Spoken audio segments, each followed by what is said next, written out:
These are the 7 levels of Mr. House. Level 1, the projection. When you walk into the Lucky 38, a massive pre-war screen lights up. Robert House appears, slicked back hair, sharp suit, the calm confidence of a 1950s corporate executive. He speaks like he's still in a boardroom, not ruling a post-apocalyptic city-state. He controls everything you see. 3 families run the casinos, the chairman at the tops, the Omerta at Gomorrah, the White Glove Society at the Ultralux, all answer to House. Securitron robots patrol the streets enforcing his will. The neon lights stay on because he powers them. This is his city. But talk to the families themselves. Tommy Torini at the tops, Nero at Gomorrah, Mortimer at the Ultralux. None of them have ever seen House in person. They've only seen the man on the screen. Some think he's a ghost. Others think he's an AI. Tommy Torini says something revealing. House has been running things since before my grandfather was born. That's impossible for a normal human. Tommy's grandfather would have been alive before the Great War. The Lucky 38 sealed on October 22, 2077, the day before the bombs fell. Terminal entry in the penthouse. Final lockdown complete. No external access authorized. For 200 years no one entered, no one left. Securitrons killed anyone who tried. The families know their history. The chairmen were the boot riders, tribal raiders. The Omerta were the slither kin, drug dealers and killers. The White Glove Society were cannibals who ate their own dead to survive in the wasteland. House gave them suits, taught them to run casinos, and erased their tribal identities. He didn't reform them, he rebranded them. Their pasts don't matter, only their usefulness matters. The man on the screen isn't Robert House. It's a projection of who he used to be. The question is, what is he hiding upstairs in that sealed penthouse? To understand what House became, you need to know who he was before the bombs, before Vegas, when he was just Robert Edwin House. Level 2, the genius. Robert Edwin House was born in Las Vegas in 2020. He founded RobCo Industries at age 22 in 2042, multi-billionaire by age 30 in 2050. He wasn't just successful, he was revolutionary. RobCo created the Pip-Boy 3000. Every vault dweller in every Fallout game uses House's invention strapped to their wrist. The item description literally reads, RobCo Industries Model 3000 Personal Information Processor. His technology outlasted civilization itself. RobCo designed the Securitron robots still patrolling New Vegas 200 years after the company dissolved. RobCo built Stealth Boy technology that bends light around the user. RobCo supplied computer terminals to Vault-Tec, the military, corporations, and government facilities across America. Every terminal you hack in any Fallout game was likely built by House's company. The Lucky 38 wasn't just a casino. It was his personal headquarters, the tallest building in Vegas, a monument to his success. House's employees left records. One RobCo engineer's terminal entry, Mr. House doesn't see people, he sees variables, everything is a calculation to him. Another entry from his secretary, never married, no children, no close relationships, his only attachment is to his work. In 2065 something changed. House began massive spending on Lucky 38 upgrades, not business improvements, fortifications, installing a laser defense grid around Vegas, building life support systems in the penthouse, stockpiling Securitrons. According to financial records, he spent his entire personal fortune on these preparations. He wasn't preparing for business success, he was preparing for the end of the world because he knew exactly when it was coming. Level 3, the prediction. In 2065, 2 years before the Great War, House developed probability algorithms to predict global conflict. He input geopolitical data, the resource wars, Chinese annexation of Alaska, corporate war profiteering, resource depletion patterns. His algorithms calculated a 76.3% probability of nuclear war occurring within 20 years. He was off by 1 day. This isn't speculation. House tells you directly. I predicted the exact date of the Great War, October 23, 2077. I was off by a single day, not due to my miscalculation, but a delay in the courier service. Pre-war terminals in the Lucky 38 show defense grid installation timelines. Every entry dated between 2065 and 2077. Laser defense platforms installed around Vegas. Upgraded power systems connected to Hoover Dam. Life support pod constructed in Penthouse. All completed by October 2077. House had 3 options when his algorithms predicted nuclear war. Option A, warn the government, he didn't do this. Option B, try to prevent it, he didn't do this either. Option C, ensure his own survival, this is what House did. When you question him about this, House responds, Why didn't I do more to prevent the war? I was one man against a tide of inevitability.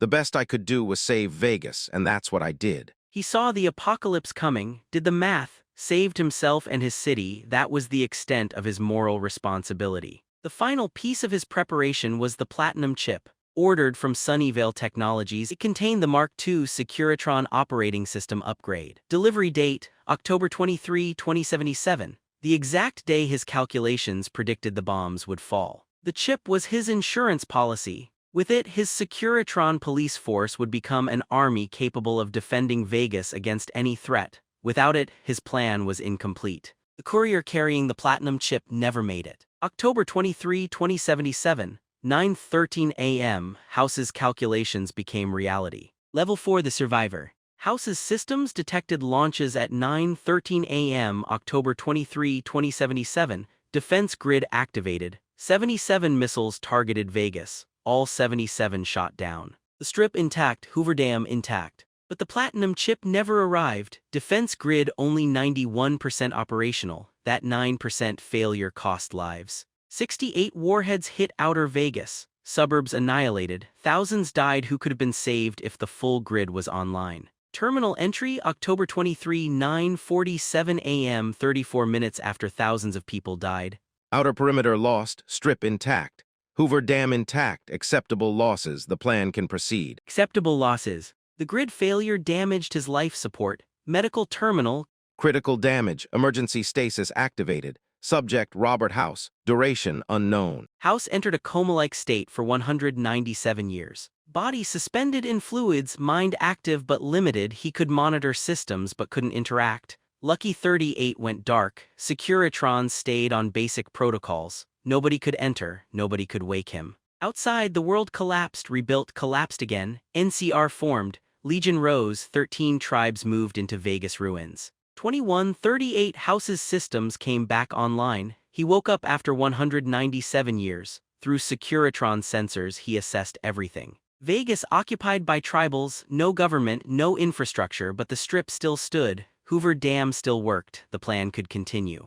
2274 House contacted the tribes, didn't negotiate with all 13, ran calculations, determined exactly which 3 could run casinos. Boot Riders had structure, Slitherkin knew business, White Glove Society had discipline despite cannibalism. He transformed them into the chairmen, Omerta and White Gloves. The other 10 tribes, statistically unnecessary, driven out. Great Khans exiled north, kings pushed to Freeside. Terminal 2274. Probability models indicate optimal casino operations require 3 managing entities.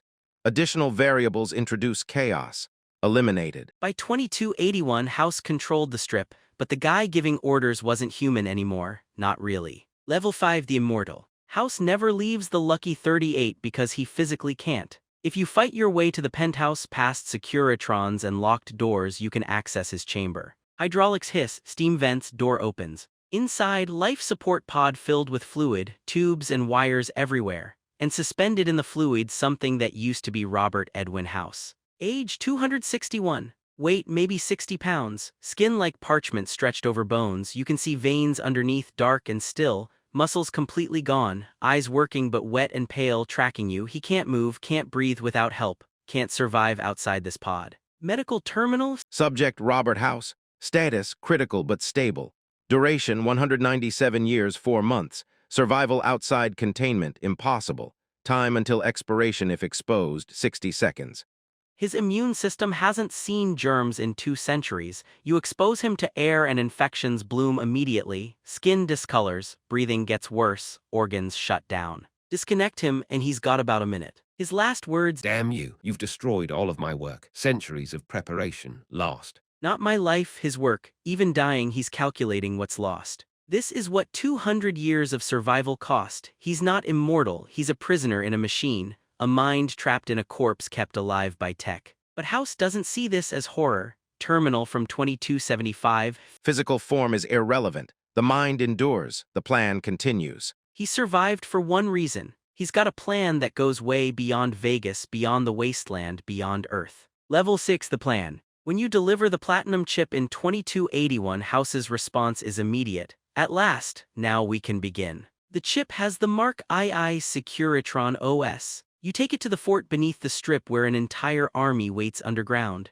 When the upgrade activates, panels open. Missile launchers deploy, grenade launchers extend. Gatling lasers power up. House's police force just became an army. He immediately starts planning the Second Battle of Hoover Dam, not to defend, to conquer, expel NCR and Legion by force. But Hoover Dam's just the start. House lays out his whole timeline. 5 years, control Hoover Dam completely, rebuild Strip to pre-war standards, dominate Mojave trade. 20 years, prototype advanced weapons, develop new tech, restore manufacturing. 50 years, Securitron forces capable of pacifying the entire Southwest. 100 years, reestablish spaceflight. Stop, process that? A 261-year-old corpse suspended in fluid running a casino empire through robots is planning to colonize space. This isn't a backup plan, this is the plan. Everything else, the dam, the families, the Securitron army, it's all infrastructure for leaving Earth. His exact words, space exploration, it's time we got back out there, and more importantly time to get up there.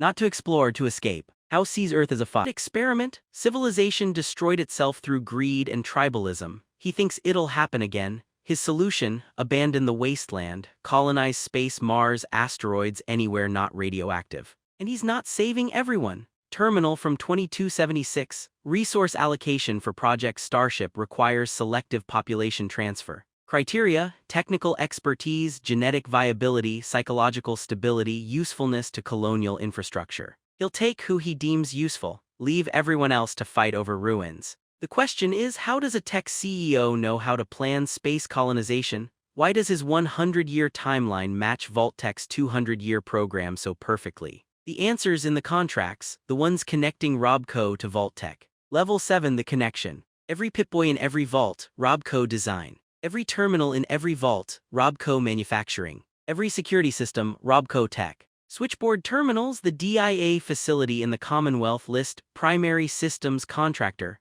RobCo Industries for vault projects from 2050 to 2077. House knew what Vault-Tec was building. He had to. His company built the infrastructure. 105 vaults designed to torture people. Vault 11 forced residents to murder each other based on a lie. Vault 87 exposed people to FEV. Vault 112 trapped people in VR while an overseer tortured them, all running on RobCo terminals, RobCo security, RobCo systems. House didn't design the experiments, he built the cages. October 10, 2077, 13 days before the bombs. The Fallout TV series confirmed what the terminals hinted at, every major corporation in one room dividing up the apocalypse like a business opportunity. House wasn't at that meeting, but RobCo invoices appear in Vault-Tec records dated October 12, 2077. Final delivery to Vault 87, 11 days before the bombs. The parallels are exact. Vault-Tec tested social control in Vault 11. House controls Vegas through 3 families and economic incentives. Vault-Tec tested food production in Vault 22. House supervises NCR sharecropper farms. Vault-Tec tested VR preservation in Vault 112. House used similar tech for his life support pod. New Vegas is a Vault experiment, just without a door. Switchboard shows Vault-Tec needed 200 years of data before space colonization. House's timeline, 100 years. He's working half the time because he's been collecting data for the other 100 from Vegas itself. When bombs fell, House survived using Vault-Tec's playbook. Life support tested in vaults, closed environment management, authoritarian control, data collection. The scale, 105 vaults, roughly 1,000 people each, 105,000 test subjects tortured using RobCo tech. House isn't an alternative to Vault-Tec's plan, he is the plan, the version that survived because he predicted it, prepared for it, and profited twice. The House always wins because House built the casino, wrote the rules, and marked the cards before you sat down.